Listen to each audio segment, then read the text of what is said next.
સમાચાર 24 માં આપનું સ્વાગત છે। દાહોદના ગરબાડામાં ભાજપનું શક્તિ પ્રદર્શન। પ્રદેશ અધ્યક્ષ જગદીશ વિશ્વકર્માની ઉપસ્થિતિમાં ભવ્ય વિકાસ સંકલ્પ સભા યોજાઈ। આગામી સ્થાનિક સ્વરાજ્યની ચૂંટણીઓના બ્યુગલ ફૂંકાઈ ચૂક્યા છે, ત્યારે દાહોદ જિલ્લાના ગરબાડા ખાતે ભારતીય જનતા પાર્ટીએ ભવ્ય વિકાસ સંકલ્પ સભાનું આયોજન કરી પોતાની સંગઠનાત્મક શક્તિનું પ્રભાવી પ્રદર્શન કર્યું હતું। આ રાજકીય મંચ પરથી પાર્ટીએ આદિવાસી પટ્ટામાં પોતાનું જનાધાર વધુ મજબૂત હોવાનો સ્પષ્ટ સંકેત આપ્યો છે, જેમાં ગુજરાત ભાજપના પ્રદેશ અધ્યક્ષ જગદીશ વિશ્વકર્માની વિશેષ ઉપસ્થિતિ અને વિશાળ જનમેદની આકર્ષણનું કેન્દ્ર બની હતી। પ્રદેશ અધ્યક્ષ જગદીશ વિશ્વકર્માના ગરબાડા આગમન ટાણે પાર્ટીના કાર્યકર્તાઓ દ્વારા હેલીપેડથી સભાસ્થળ સુધી એક વિશાળ બાઇક રેલીનું આયોજન કરવામાં આવ્યું હતું।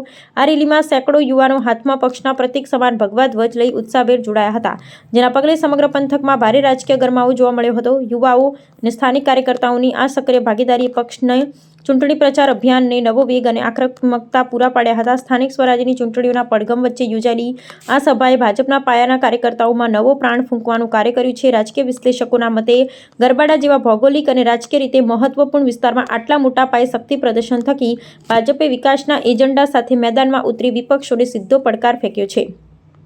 આગામી સમયમાં આ વ્યાપક જનસંપર્ક અને વિકાસલક્ષી અભિગમ ચૂંટણીના પરિણામો નક્કી કરવામાં નિર્ણાયક ભૂમિકા ભજવી શકે છે।